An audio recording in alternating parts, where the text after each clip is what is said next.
Borra Gopimurthy PDF MLC ఈ రోజున రాష్ట్ర ఫ్యాప్టో నాయకత్వంలో అన్ని జిల్లాల్లో కూడా నిరసన ర్యాలీలు మరియు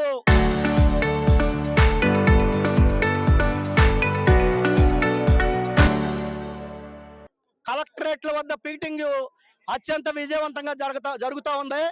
దాంట్లో భాగంగానే పశ్చిమ గోదావరి జిల్లాలో పాత బస్టాండ్ నుంచి మన కలెక్టరేట్ వరకు ధర్నాకు ర్యాలీ కింద వచ్చి ఇక్కడ పికెటింగ్ కూర్చోవటం జరిగింది. ఈ పికెటింగ్కి ముందే రాష్ట్ర ఫ్యాప్టో ఇచ్చినటువంటి రిప్రజెంటేషన్ జిల్లా ఫ్యాప్టోలు ఎస్పీ గారికి మేము పలానా తేదీన పలానా చోట నుంచి పలానా చోటకి నిరసన ర్యాలీ ఉంటుంది, పికెటింగ్ ఉంటుందని కూడా చాలా స్పష్టంగా నోటీస్ కూడా ఇవ్వటం జరిగింది. మరి నోటీస్ ఇచ్చిన తర్వాత పికెటింగ్ జరుగుతున్నటువంటి సందర్భంలో మీరు గుమ్మ ఎదురుగుండా కూర్చున్నారేంటని అడుగుతున్నారు ఆయన. అంటే పికెటింగ్ అంటే ఏంటి, ముట్టడంటే ఏంటి, ధర్నా అంటే ఏంటో మరి ఈ ఉపాధ్యాయ లేదంటే ఈ మన రాష్ట్రంలో అనేక స్వతంత్ర ఉద్యమం కానీ అనేక ఉద్యమాలు జరుగుతున్నటువంటి ఈ నేపథ్యంలో పోలీసు వారికి కూడా పికెటింగ్ అంటే ఏంటో తెలియకపోవడం చాలా బాధాకరం. ఆ విధంగా నోటీస్ ఇచ్చిన తర్వాత పోలీస్ డిపార్ట్మెంట్ నుంచి సంబంధిత కలెక్టర్లకి జేసీలకి కూడా ఈ విధంగా ఉపాధ్యాయ సంఘం మన కలెక్టరేట్ వద్ద పికెటింగ్ పిలిపించినాయి అని ముందస్తు జాగ్రత్తగా వాళ్ళకి ఇన్ఫర్మేషన్ కూడా ఇవ్వాలా. మరి అటువంటి ఇన్ఫర్మేషన్ మరి పోలీసు వారు జాయింట్ కలెక్టర్ గారు ఇచ్చారో లేదో తెలియదు.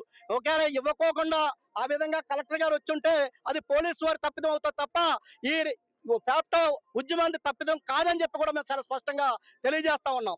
లేదు ఇన్ఫర్మేషన్ ఇచ్చిన మేడం గారు వచ్చారంటే మరి ఉద్యమం మీద ఆవిడకి గౌరవం లేదనేది దాని కింద నేను పీడీఎఫ్ ఎమ్మెల్సీగా భావిస్తా ఉన్నాను. ఏదైనా ఒక దురదృష్టకరమైనటువంటి సంఘటన ఇది.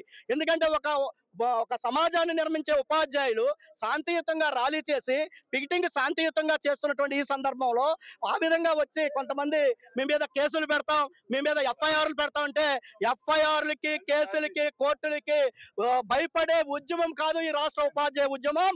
భయపడేవాడు కాదు పీడీఎఫ్ ఎమ్మెల్సీ అని చెప్పి సందర్భంగా తెలియజేస్తా ఉన్నా.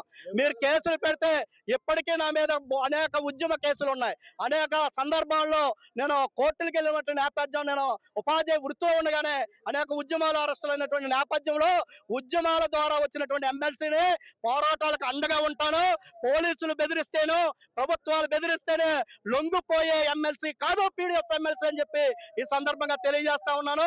ఏదేమైనా పోలీసులు ముందస్తు జాగ్రత్తలు తీసుకుని ఉండాలా. ఆ వైపు భవిష్యత్తులో ఈ విధంగా పోలీసుల మీద నియంతృత్వమైనటువంటి పోలీసుల జులుం ఈ విధంగా ప్రదర్శించడం కరెక్ట్ కాదని వారి యొక్క జులాన్ని నేను పీడీఎఫ్ ఎమ్మెల్సీగా తీవ్రంగా ఖండిస్తా ఉన్నాను. ఈ సమస్యల పరిష్కారం కోసం ఆగస్టు సెప్టెంబర్ లో జరిగే శాసన మండలి సమావేశాల్లో ఉపాధ్యాయుల ఉద్యమాల గొంతుకై శాసన మండలిలో నినదిస్తానని చెప్పి ఈలోపై ప్రభుత్వం దిగొచ్చి వాళ్ళ న్యాయమైనటువంటి కోరికలు ఇన్ సర్వీస్ టీచర్లకి టెట్ రద్దు చేసే విధంగా కేంద్ర ప్రభుత్వం మీద ఒత్తిడి తీసుకురావాలా. పిఆర్సీ నియామకాన్ని అమలు చేయాలా, ఐఆర్లు ప్రకటించాలా, 30% ఐఆర్ ప్రకటించాలా, పెండింగ్ లో ఉన్న 5 డిఎల్లు విడుదల చేయాలా, కారుణ్య నియామకాలు చేయాలా. ఈ రోజుల్లో ఉపాధ్యాయులు తీవ్రమైనటువంటి అంతర్జాల సంబంధ హస్తాల్లో బంధించి ఒక శాంతియుతమైనటువంటి ప్రశాంత వాతావరణంలో పాఠం చెప్పుకోలేనటువంటి పరిస్థితి ఉంది. ఈ రోజు మన జిల్లాలో జిల్లాధికారులు కానీ డివైఓలు కానీ లేదంటే మండల విద్యాశాఖ అధికారులు కూడా ఉపాధ్యాయుల మీద చాలా దుర్మార్గంగా వ్యవహారం చేస్తా ఉన్నారు. వాళ్ళ సంగతి కూడా పీడీఎఫ్ ఎమ్మెల్సీగా ఫ్యాప్టోగా త్వరలో చూస్తామని చెప్పి కూడా అధికారులు కూడా హెచ్చరిక చేస్తా ఉన్నాం.